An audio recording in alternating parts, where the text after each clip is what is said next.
The instant Tom Harris stepped outside to grab his morning paper, he spotted something that nearly made him spit out his coffee. A bright pink flamingo stood boldly in the center of Evelyn Harper's pristine lawn. Not just one, not even two, but dozens of them, their plastic eyes gleaming with a cheeky sparkle in the sunlight. He rubbed his eyes, wondering if his coffee hadn't kicked in yet, but there they were, a legion of flamingos taunting the self-appointed ruler of the Pinewood Heights HOA.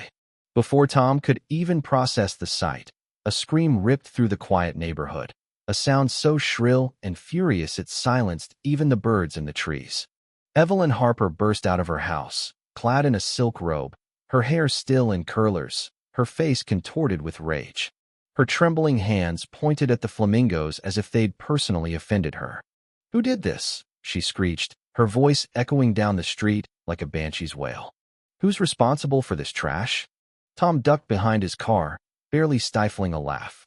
He wasn't the culprit, but oh, how he wished he were. This was poetic justice at its finest.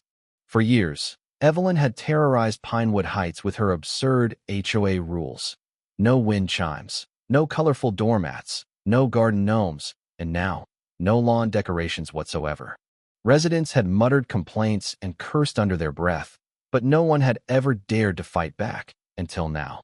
Neighbors peeked out from behind curtains, whispering among themselves. Some were appalled. Others, like Tom, struggled to hide their glee. Then, to add insult to injury, Evelyn's husband, George, shuffled onto the porch in his slippers, scratching his stomach. He surveyed the scene, yawned, and mumbled, "Looks better than it did before, honestly."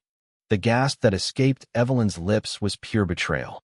She whirled around, stormed back inside, and slammed the door so hard one of the flamingos toppled over. Tom barely had time to savor the moment before his neighbor, Sarah Jenkins, sidled up beside him, grinning like she'd just won the lottery.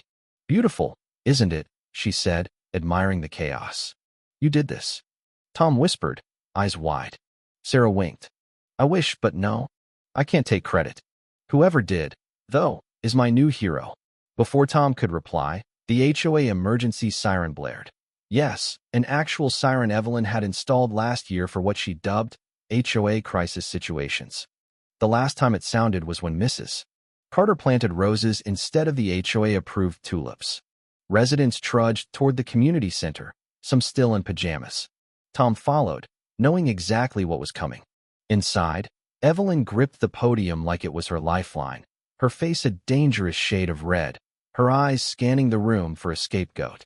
"This is vandalism," she bellowed. "A blatant violation of the HOA's new ban on unsightly lawn decorations. The culprit will be fined $500 per flamingo. If they don't confess, I'll raise fines for the whole neighborhood." A groan swept through the crowd. This was what everyone dreaded. Evelyn's tyranny masked as community service. A hand went up. It was Mike Reynolds, a retired Marine who'd lived in Pinewood Heights for 2 decades. He adjusted his glasses and said calmly, "Evelyn, with all due respect, they're just plastic birds. Maybe take a breather." Evelyn's eyes twitched. "Just birds? There are at least 50 of them defiling my lawn." Mike shrugged. "You banned decorations, Evelyn. You never said we couldn't decorate for you." A few chuckles broke out, quickly silenced by Evelyn's glare. She wasn't finished. "New rule," she declared. "Any violation of HOA policies will now double the fines.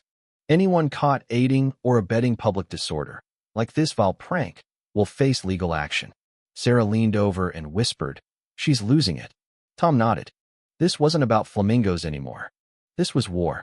As the meeting ended with more threats and outrage, people shuffled out, murmuring.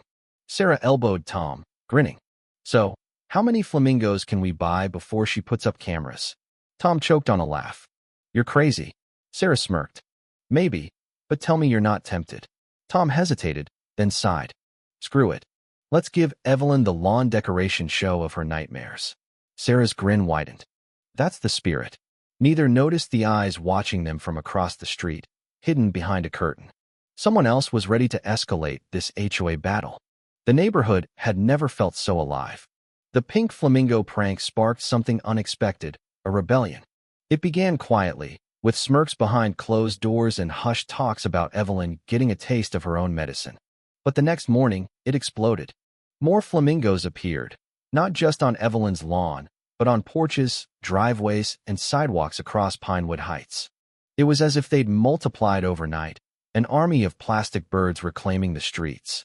Tom couldn't stop laughing as he stepped outside to find a row of flamingos lining his curb. He didn't know who'd put them there, but one thing was clear. This wasn't a solo act anymore. It was a movement. Even the unlikeliest residents joined in. Mrs. Carter, the sweet old lady down the street, had flamingos marching up her driveway. The Kim family, usually reserved, placed a giant flamingo by their mailbox with a sign reading, "Long live the lawn birds." Evelyn, predictably, was livid. By noon, an official HOA email blasted every resident, reiterating the decoration ban and threatening immediate fines, plus legal action for repeat offenders. The tone was pure Evelyn, smug and menacing. That afternoon, HOA members patrolled like overzealous cops, armed with clipboards and cameras. Tom watched from his porch as one, a wiry guy named Harold, crouched to snap a photo of a flamingo in a flower bed. It was absurd and unsettling. They weren't just enforcing rules, they were hunting. Sarah, unfazed, sat beside Tom sipping iced tea. "They're acting like we've committed a felony," she said, shaking her head. "It's plastic, not a crime scene." Tom sighed. Evelyn doesn't care. It's about control, and she's losing it. Sarah grinned. "Good. Let's make sure she loses it completely." Before Tom could ask what she meant, she stood and stretched. "I've got an idea. I'll need a ladder, zip ties, and 20 more flamingos." Tom groaned. "I don't even want to know." "Then don't," she said with a wink before strolling off. By nightfall, the rebellion hit new heights. Flamingos popped up in wilder spots. One zip-tied to a stop sign, another perched in Evelyn's bird bath like a tiny assassin staring at her window. Someone even attached a dozen to the HOA welcome sign, creating a chaotic yet oddly poetic display of defiance. Evelyn cracked the next morning. HOA security cameras sprouted up overnight, small black orbs on streetlights and stop signs, glaring down like robotic sentinels. She'd hired private security to monitor them, and fines started rolling out within hours. Tom found his in the mailbox, a crisp envelope with the HOA seal. He opened it and laughed bitterly. Violation, unauthorized lawn decoration. Fine, $1,000. Failure to comply will result in further penalties. Sarah, who'd also gotten one, read hers aloud dramatically. "Evelyn Harper is so generous, isn't she? What a saint." Tom snorted. "She'll keep this up until people cave." Sarah shook her head. "She doesn't get it. This isn't about flamingos anymore. People are done with her power trips." She was right. The neighborhood had hit a breaking point. At the next HOA meeting, called by Evelyn to restore order, nearly every resident showed up, a rare sight unless free food was involved. Evelyn stood at the front, her expression icy, gripping the podium like she might snap it in half. "This nonsense ends today," she announced. "The HOA will not tolerate further violations. Fines will increase with every infraction, and legal action will follow if you keep breaking rules. I'll see to it personally." A murmur rippled through the crowd. Some looked nervous, but others exchanged glances, silent agreements to stand firm. Mike Reynolds stood, clearing his throat. "Evelyn, let me ask you something. What are these fines funding?" Evelyn blinked. "Excuse me." Mike crossed his arms. "The money you're collecting, where's it going? I've been here 20 years and haven't seen a single improvement worth the thousands you've taken." The room went quiet. Evelyn's lips thinned. "That's not your concern." "Oh, I think it is," Mike said. "And I bet plenty of folks here want to know too." Voices murmured in agreement. Evelyn's face twitched. "This meeting isn't about finances. It's about upholding our community's integrity." Sarah scoffed. "Integrity? You're threatening lawsuits over plastic birds." The crowd stirred. Even some board members looked uneasy.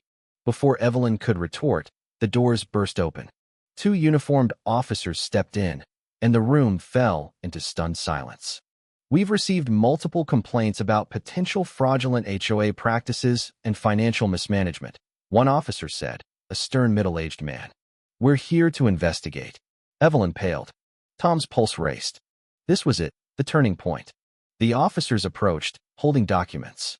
"We have reason to believe HOA funds have been misused. We need all financial records immediately. A collective gasp swept the room. Evelyn's knuckles whitened on the podium. This is outrageous. Who reported this? Mike leaned back, smiling just enough to hint he knew more than he let on. The room buzzed with whispers. Sarah nudged Tom. Told you we'd make her lose it. Tom barely heard her, too focused on Evelyn's panicked expression. She wasn't just losing control, she was losing everything.